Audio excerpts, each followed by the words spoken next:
Como seria? Imagina, se fosse possível, Flamengo e River. Se um dos dois não fosse cabeça de chave, né?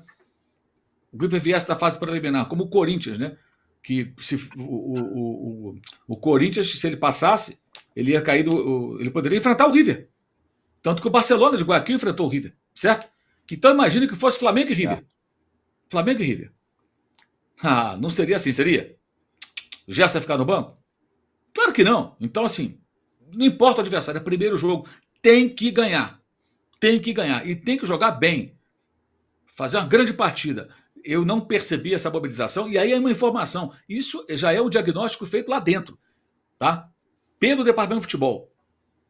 Que houve, de fato, uma falta de concentração que não foi vista nem em jogos do Carioca. Contra o Maricá, por exemplo. Então, tem erro aí. Tem erro aí. Aí depois você vai. Terminou o jogo, você vai avaliar quais as condições dos jogadores, analisar a característica do Grêmio, que time você pode escalar, quais são os jogadores mais adequados para esse confronto.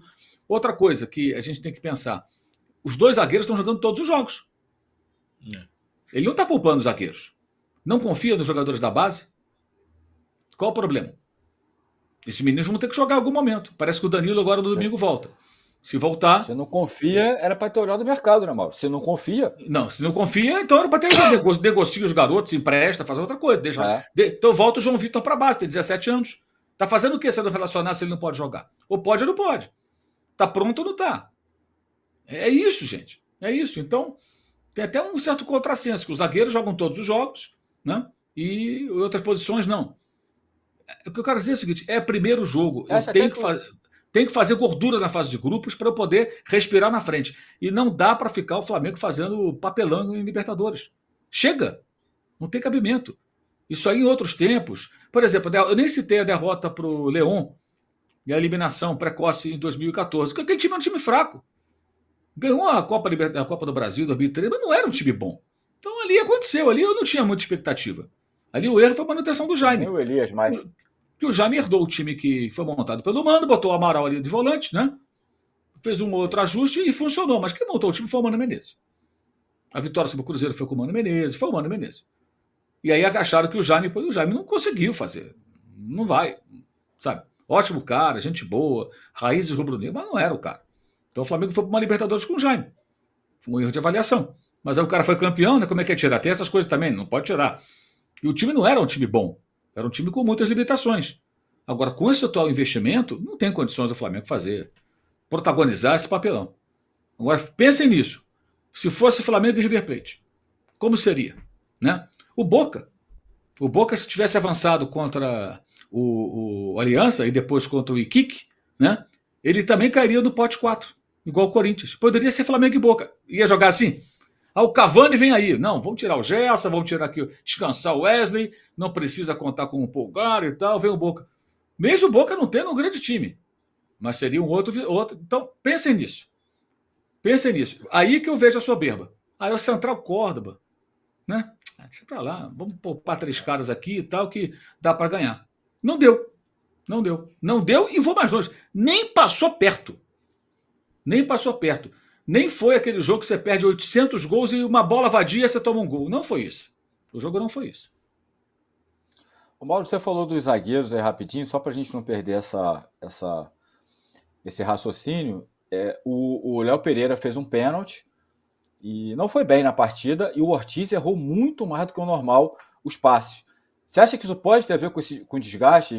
Porque isso influencia, né? O jogador desgastado influencia. Você acha que a atuação deles pode ter a ver com esse desgaste? Pode ser, mas eu não tenho condições, Alan, de afirmar isso. Mas que pode ser qualquer coisa. Pode ser desgaste, pode ser a falta de concentração, um relaxamento coletivo. Veja bem, o diagnóstico interno feito pelo departamento de futebol é de que o time não estava focado no jogo como deveria. Tá? Isso é uma informação. O time não estava focado. O time estava num modo mais relaxado que o normal. A pessoa que me falou assim: algo nunca visto esse ano. Opa! Né? E o Felipe sabe disso. Agora a grande questão é como o Felipe vai trabalhar isso.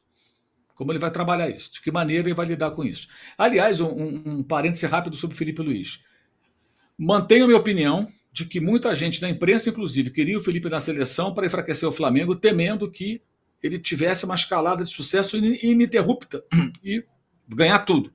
Não sei se vai ganhar, né? Ou que vai ganhar.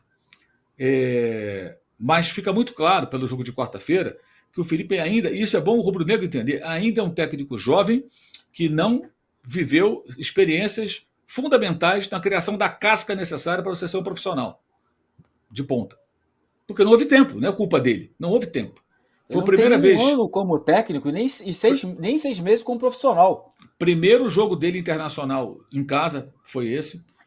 Ele não havia convivido com vaias para valer, né? Nem com as críticas que está recebendo, que são pertinentes. E as críticas, da minha parte, pelo menos, eu só posso falar por mim, são críticas pontuais com relação à quarta-feira. Continuo achando que ele é ótimo, muito promissor, e tenho a expectativa de que ele tire lições importantes desse jogo. Inclusive, com relação ao que ele falou depois na coletiva, vale a pena ele refletir sobre isso. Quando ele fala em poupar na fase de grupos da Libertadores, e não poupar do Brasileiro por conta da fase de grupos. A fase de grupos você só poupa no final. Ele jogou Champions. Ele sabe como é lá. O Atlético de Madrid do Simeone certamente remava para garantir a vaga e depois, né, ir para o mata-mata. Todo mata-mata. Agora eu posso até poupar um jogador ou outro e segurar. Antes de garantir a vaga, não dá para brincar. Vou repetir. Respeito a Libertadores. Se não respeitar a Libertadores, se achar que pode brincar da Libertadores... O Renato Gaúcho ensinou isso lá atrás. Brincar da Libertadores e tal, brincar do Brasileiro. Isso não dá muito certo, não. Alô, tropa da S1 Live. A propaganda é a alma do negócio. Quer ver a sua marca estampada aqui diariamente na S1 Live? É só chamar agora no e-mail contato@s1live.com.